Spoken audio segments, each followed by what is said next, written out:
Hi hello నమస్తే. నేను మీ కట్ట కార్తీక్. విజయసాయిరెడ్డి వైసీపీ పార్టీకి రాజీనామా చేయటం, రాజకీయాల నుంచి వైదొలుగుతున్నా అని చెప్పడం మనంతా చూస్తూ ఉన్నాం. అయితే ఇప్పుడు విజయసాయిరెడ్డి ఏం చేయబోతున్నారు? మనకు వస్తున్నటువంటి సమాచారం మేరకు ఆయన మీడియా ఛానల్ పెట్టబోతున్నారు, పేపర్ పెట్టబోతున్నారు అని చెప్పేసి వార్తలు నడుస్తున్నాయి. సహజంగా మీడియా పెట్టేవాళ్ళు మళ్ళా రాజకీయాలకు దగ్గరగానే ఉంటారు. మన ఏ రాజకీయ పార్టీకి దగ్గరగా ఉండే అవకాశం ఉంది? ఆయన పేపర్ మీడియా పెట్టి ఏం చేయబోతున్నారు? ఇవన్నీ తెలుసుకుని విశ్లేషణ తీసుకునే ప్రయత్నం చేద్దాం. మనతో ఉన్నారు కొత్త రవీంద్రబాబు గారు, ప్రముఖ రాజకీయ విశ్లేషకులు. సార్ నమస్కారం. సార్ నమస్తే కార్తీక్. సార్, విజయసాయిరెడ్డి ఒక పేపర్ పెట్టబోతున్నారు, ఒక మీడియా ఛానల్ పెట్టబోతున్నారు అనే వార్తలు, అంటే గతంలో కూడా ఈ వార్తలు ఉన్నప్పటికీ కూడా జగన్మోహన్ రెడ్డి గారు అడ్డుకున్నారు అని మనం గతంలో వార్తలు విన్నాం. కానీ ఇప్పుడు ఆయన ఫ్రీడమ్, జగన్మోహన్ రెడ్డి అడ్డుకోవడానికి లేదు, వైసీపీ పార్టీకి సంబంధించిన నాయకుడు కాదు ఆయన. కాబట్టి ఇప్పుడు ఆయన మీడియా ఛానల్ పెట్టి పేపర్ పెట్టి ఏ రాజకీయ అంశాన్ని ప్రజలకు చొప్పించబోతున్నారు, ఏ రాజకీయ పార్టీకి అనుబంధంగా ఉండబోతున్నారు? ఇప్పుడు ఆంధ్ర రాష్ట్రంలో ఈరోజు జరిగిన సంఘటన వైఎస్ఆర్ కాంగ్రెస్ పార్టీ నుంచి నాయకులుగా చెప్పబడుతున్న వాళ్ళు రోజుకొక పార్టీలో జాయిన్ అవుతున్న నేపథ్యం కనిపించింది మనకి. రీసెంట్గా రవిచంద్రారెడ్డి అని ఒక మంచి సీనియర్ నాయకుడు బీజేపీలో జాయిన్ అవటం జరిగింది. అవును. ఈరోజు A2గా పేరు ప్రఖ్యాతులు గడించిన విజయసాయిరెడ్డి గారు ఈరోజు రాజ్యసభ మెంబర్కి వైఎస్ఆర్ కాంగ్రెస్ పార్టీకి రాజీనామా చేయడం జరిగింది. ఇంకా కొద్ది రోజుల్లో అయోధ్య రామిరెడ్డి, ఎవరైతే కార్పొరేట్ హౌస్ బిజినెస్ పర్సన్ ఉన్నారో, ఎవరైతే వైఎస్ఆర్ కాంగ్రెస్ పార్టీకి ఇన్ని సంవత్సరాల నుంచి ఫండింగ్ చేస్తూ వచ్చారో, రాయల్టీ ఉంటూ వచ్చారో అయోధ్య రామిరెడ్డి ఇప్పుడు ఫారెన్లో ఉన్నారు. వచ్చిన తర్వాత ఇమీడియట్గా ఆయన కూడా ఎంపీఏ రిజైన్ చేస్తారు. ఆయనకి ఇంకా 1 year టైం ఉంది. సాయిరెడ్డికి, విజయసాయిరెడ్డికి 3.5 years టైం ఉంది, టెన్యూర్. సో వీళ్ళిద్దరు వెళ్ళారు. మొన్న బీరం మస్తాన్ రావు, ఆర్ కృష్ణయ్య, మోపిదేవి వెంకటరామణ, ముగ్గురు ఎంపీలు వైఎస్ఆర్ కాంగ్రెస్ పార్టీ 11 నుంచి 5 పోయినాయి. 5 పోయి ఇంకా 7 ఉన్నాయి. సో ఈ బాట ఇట్లా పడుతున్న నేపథ్యంలో ఎమ్మెల్యేస్ కూడా అసెంబ్లీకి వెళ్ళొద్దు అని ఈయన కట్టడి చేయటం వల్ల కొంత ఫ్రస్ట్రేషన్కు లోనైన సందర్భం. బయటకు వచ్చిన వాళ్ళంతా చెప్తుంది ఏంటంటే, నేనే రాజు నేనే మంత్రి అన్న నియంతృత్వ పోకడలు, రాచరిక పోకడలు, ప్రజాస్వామ్యం అక్కడ లేకపోవటం, నోరెత్తే అవకాశం లేకపోవటం వల్ల ఉండలేకపోతున్నామని వాళ్ళు చెప్పిన మాట, నేను చెప్పిన మాట కాదు. అవును.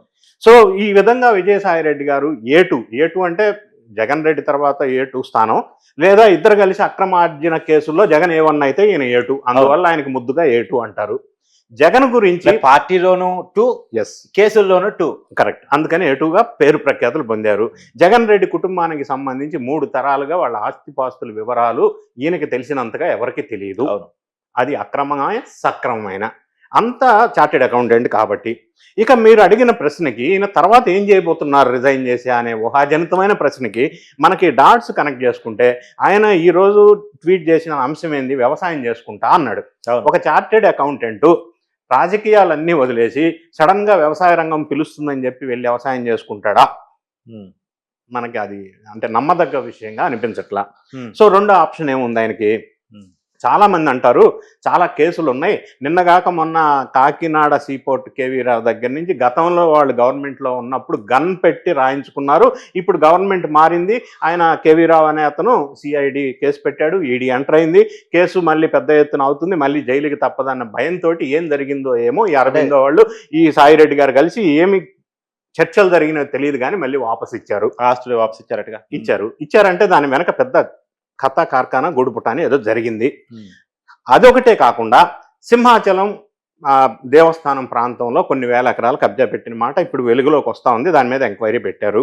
అది కాకుండా వైజాగ్ తీర ప్రాంతంలో అది ఆ ఏరియా మొత్తం కూడా చాలా ఎకరాలు అల్లుడు కూతురు పేరుతో కబ్జా పెట్టిన సందర్భం మనకు బయటకు వస్తుంది. ఇవన్నీ ఒక పక్కన పెడితే మనకి ఈ అక్రమారులు చేసినవన్నీ 1 by 1 ఎన్డీఏ గవర్నమెంట్ వెలుగు తీస్తూ ఉంది. కేసులు టైట్ అవుతా ఉన్నాయి. ఈ సందర్భంలో జైలుకి వెళ్తాడు, కేసుల మీద ప్రెషర్ పెరుగుతుంది అని భయంతో బయటికి వెళ్ళాడని కొంతమంది ఊహాగానాలు. నేనేమంటానంటే ఆయనకి కేసులు కొత్త కాదు, అక్రమ దందాలు కొత్త కాదు. అసలు ఆ జగన్ రెడ్డి గారికి అది ఆర్థిక కుంభకోణాలకి ఈయన కర్త కర్మ క్రియ. సో ఆయనకి కొత్త ఏం కాదు, ఆయన భయపడి బయటికి వెళ్తాడని నేను అనుకోవట్లా. ఇంకొకటి, ఇట్లానే ఉండటం వల్ల కేసులు ఇరుక్కోండి జైలుకి వెళ్తానని భయం ఉందని నేను అనుకోవట్లా, ఎందుకంటే అందులో ఎక్స్పర్ట్ ఆయన. సో ఇంకొక రకంగా మనం ఏ విధంగా చూడొచ్చు అంటే, ఆయన గతంలో మీరు ప్రస్తావించినట్టు ఒక టీవీ ఛానల్లో ఒక పేపర్ పెట్టాలని ప్రయత్నం జరిగింది. జగన్ రెడ్డి గారికి ఆల్రెడీ సెటప్ ఉంది కాబట్టి వద్దు అని ఆయన చెప్పాడు, మళ్ళీ దానికి కాంపిటీషన్ ఎందుకని. సో ఇప్పుడు జరగబోయే విషయం ఏ విధంగా ఉండబోతుంది, ఈ వీడియో చూసిన వాళ్ళు సేవ్ చేసుకోండి, తర్వాత ఇదే జరుగుతుంది. ఆయన బీజేపీకి దగ్గర సంబంధాలు ఉన్నాయి. జగన్ రెడ్డిని ఇన్ని సంవత్సరాలు గతంలో 5 సంవత్సరాలు కాపాడుతూ వచ్చింది ఓన్లీ విజయసాయిరెడ్డి. మోడీతో అమిత్ షాతో మంచి సంబంధాలు ఉన్నాయి, బాగా ఉన్నమాట వాస్తవం. అది ఆయన చెప్తున్నాడు, మనం చూసాం. నిన్న ట్వీట్ కూడా పెట్టాడు. ఎస్, ఆయనకి ప్రత్యేక ధన్యవాదాలు చెప్పారు. ఒకటి. రెండోది, భగవంతుడికి భక్తుడికి అనుసంధానమైంది అంబికా దర్బార్ అయితే వైఎస్ఆర్ కాంగ్రెస్ పార్టీ జగన్ రెడ్డికి బీజేపీకి అనుసంధానకర్త జగన్ రెడ్డి. అది అందరికీ తెలిసిన విషయం. సో కేసుల నుంచి జగన్ ఇప్పుడు పదవుల్లో లేడు కాబట్టి తప్పించుకోలేడు. ఎన్డీఏ గవర్నమెంట్ టైట్ చేస్తుంది. ఇక్కడ ఎన్డీఏ గవర్నమెంట్ ఉంది, కేంద్రంలో బీజేపీ, స్టేట్లో ఎన్డీఏలో పార్ట్నరు. కాబట్టి కేసులు టైట్ అయితే జగన్ రెడ్డి గారు జైలుకి వెళ్తారు, ఆయనతో పాటు A2 కూడా జైలుకి వెళ్తారు. ఇది వేఅవుట్ ఏముంది, ఇంకా పార్టీ మునిగిపోతుంది, మునిగిపోయే పడవ కాబట్టి అందరూ వెళ్ళిపోతున్నారు. సో ఇంకా ఆలోచన చేసినప్పుడు ఆయనకి అనిపించి ఉండవచ్చు, లేదా బీజేపీ వాళ్ళు ఆంధ్ర రాష్ట్రంలో కొద్దిగా బలపడటం కోసం వైఎస్ఆర్ కాంగ్రెస్ పార్టీని వీక్ చేయాల్సిన అవసరం ఉంది. వీక్ చేయాలంటే సాయిరెడ్డి లాంటి వాళ్ళు ఇంకా కొంతమందిని బయటికి తోలించాల్సిన అవసరం ఉంది. అందులో భాగంగా వ్యూహంలో ఈయన బయటికి వెళ్ళి బీజేపీకి దగ్గరయ్యే అవకాశం ఏమన్నా ఉందా? ఉండటం వల్ల ఆయన కేసుల నుంచి కొంత ప్రొటెక్షన్ కల్పించుకోవచ్చు, లేదా ఆయన ఇన్ఫ్లుయెన్స్ ఉపయోగించి జగన్ కొంత ఏమన్నా రక్షణ కల్పిస్తాడా తెలియదు. అది కూడా మనకు అనుమానాస్పదమే.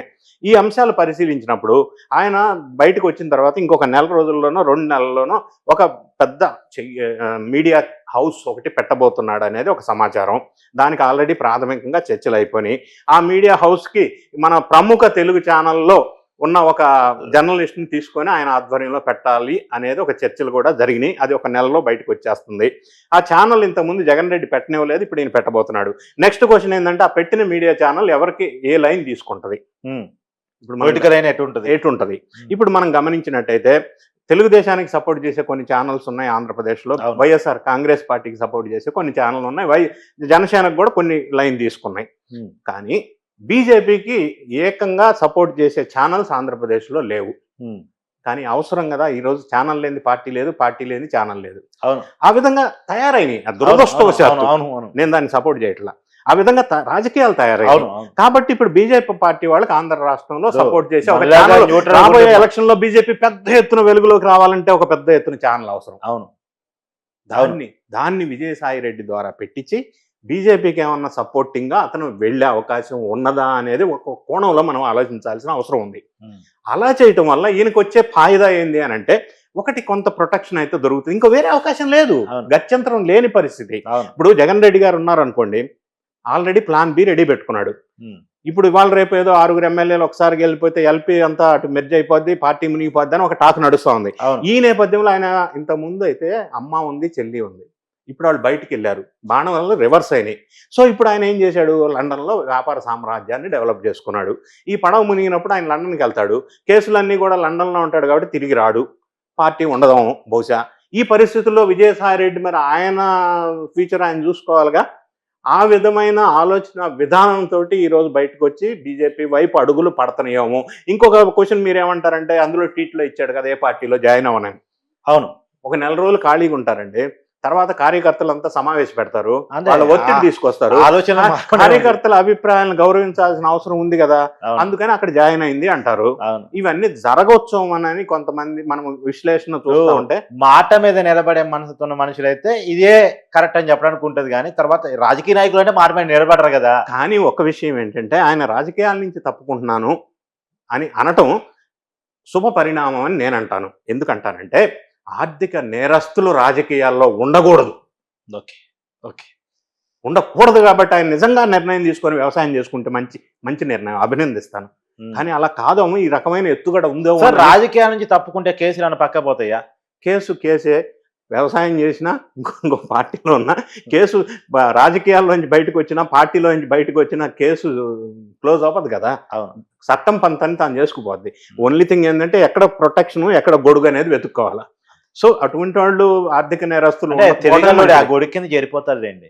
ఏదో గొడుగు కిందకైతే వెళ్ళే అవకాశం ఖచ్చితంగా ఉంది, ఎందుకంటే ఆర్థిక నేరస్తుడు కదా. ఏదో గొడుగు కింద కదా, వెళ్ళాల్సిన గొడుగు కిందకి వెళ్తాడు అని మనకు అనిపిస్తా ఉంది. ఇప్పటి వరకు ఉన్న సమాచారం ఖచ్చితంగా అదే జరగబోతుంది. Thank you.